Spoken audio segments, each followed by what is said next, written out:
우리가 지각하는 세계, 즉 우리의 감각과 일상을 통해 우리에게 드러나는 세계는 첫눈에 보기에는 가장 잘 알려진 것처럼 보이죠. 왜냐하면 그걸 보는 데 있어서 아무런 도구도 계산도 필요 없으니까요.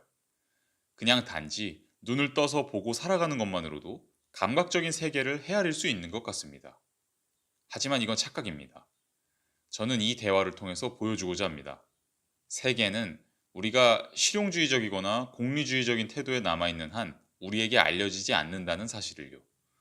또한 많은 시간과 노력, 그리고 문화가 세계를 드러내는 데 필요했다는 사실을요.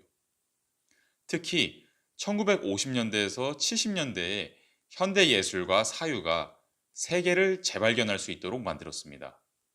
우리의 삶의 장소이지만 동시에 우리가 항상 잊으려고 애쓰는 이 세계를요. 특히 프랑스에서는 사정이 그랬습니다. 이건 프랑스 철학만의 특징이 아니라 대략적으로 프랑스 정신이라고 불리는 것의 특징이기도 합니다. 과학과 과학적 지식을 중시하는 반면에 이 세계에 대해 우리가 직접 체험하는 경험에는 큰 가치를 부여하지 않는 정신 말입니다. 빛이 무엇인지 알려면 당연히 물리학자에게 물어봐야 하지 않겠습니까? 물리학자여야 비로소 빛이 입자가 빛나며 폭발하는 것인지 아니면 에테르에서의 파동인지 아니면 더 최근의 이론에 따르면 전자기적 공명과 비슷한 현상인지 알려줄 수 있지 않겠습니까? 여기서 우리의 감각을 들여다보고 우리의 지각이 빛의 색깔과 반사 그리고 빛을 가진 물체들에 대해서 무엇을 알려주는지 생각해 보는 것이 무슨 소용이 있겠습니까? 그런 것들은 그저 겉모습일 뿐입니다. 오직 과학적 방법론에 의거한 지식, 측정과 실험만이 그런 그저 겉모습에 불과한 감각의 환상으로부터 우리를 해방시켜 줄 수 있고 사물의 참된 본성으로 우리를 이끌어 줄 수 있죠. 지식의 진보란 우리의 순진한 감각이 우리에게 무엇을 말해주는지를 잊어버리는 데 있지 않습니까?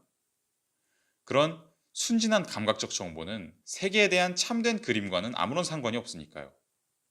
과학자에게 참된 세계란 나의 눈앞을 지나는 빛과 색깔, 광경 같은 것과 상관이 없습니다.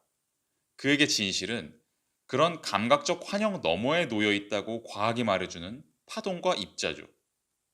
데카르트는 심지어 연구 결과들에 관계없이 그냥 감각적인 사물이라는 것에 대해 생각만 해봐도 감각이 얼마나 속임수로 가득한지를 알 수 있고 오직 나의 지성만을 신뢰해야 한다는 걸 배울 수 있다고 말했습니다.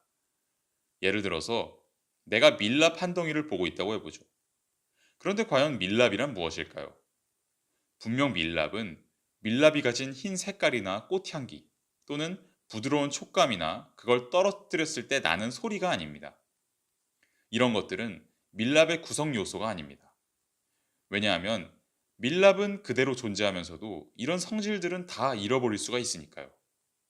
만약 밀랍을 녹이면 무색무취의 투명한 액체로 변하고 촉감도 달라집니다.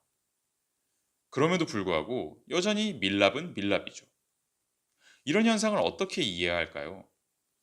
그 모든 변화들에도 불구하고 남는 것은 성질과 상관이 없는 한 덩어리의 물체입니다.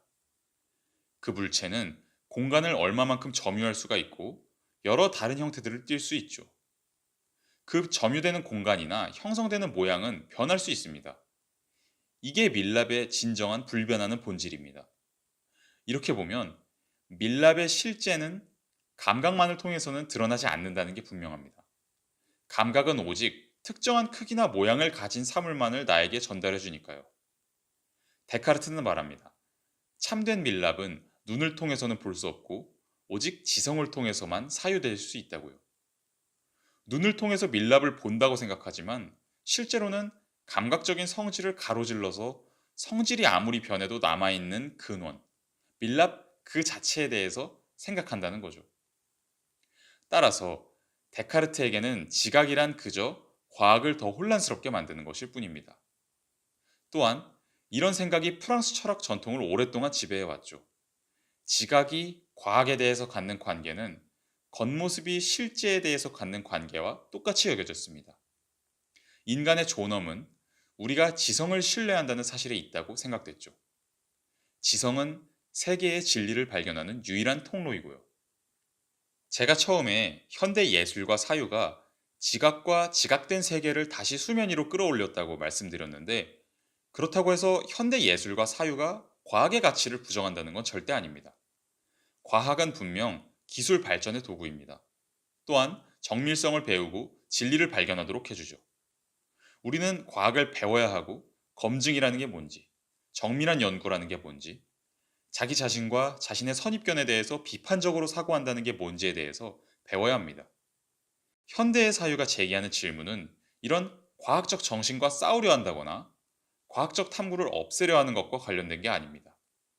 그게 아니라 현대적 사유의 질문은 과연 과학이 세계에 대한 완전하고 자기충족적인 그림을 제공하고 있느냐, 또 앞으로 과연 제공할 것이냐의 문제와 관련되어 있습니다.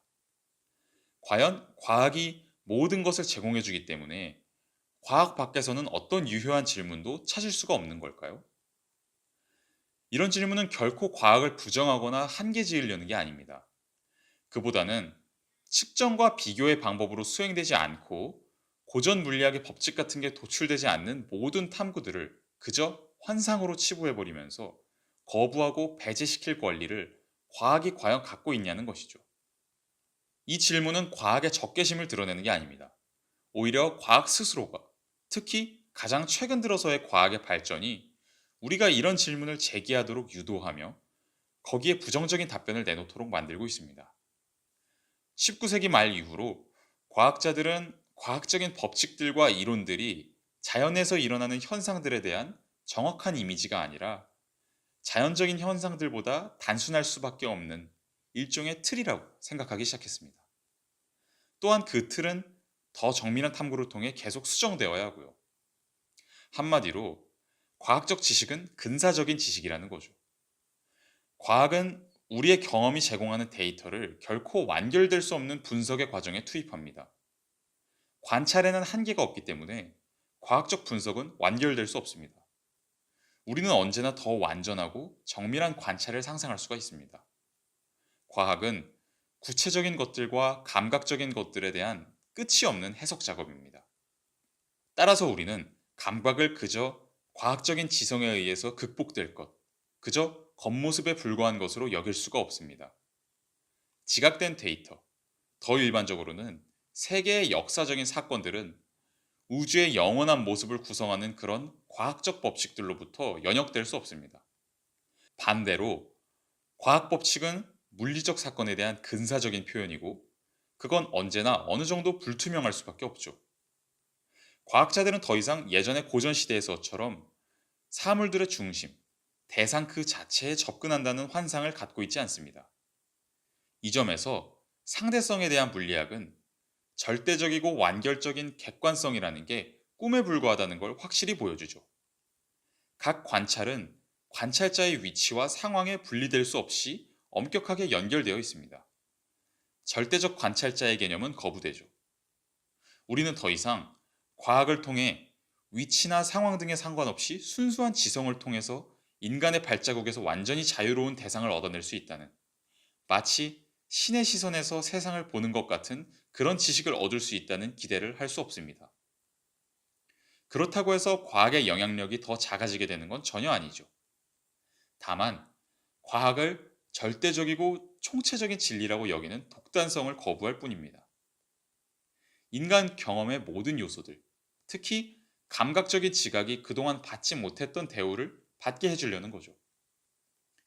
과학과 과학 철학이 지각된 세계를 탐구하는 문을 열었다면 그림, 시, 철학은 그들 나름의 영역으로 들어가서 대상, 공간, 동물, 그리고 심지어 인간이 이 시대에 과학의 문 밖에서는 어떻게 시각적으로 특징 지어지는지를 보여주었습니다. 그것들이 지각의 장에 나타난 그대로를 드러냄으로써 말이죠.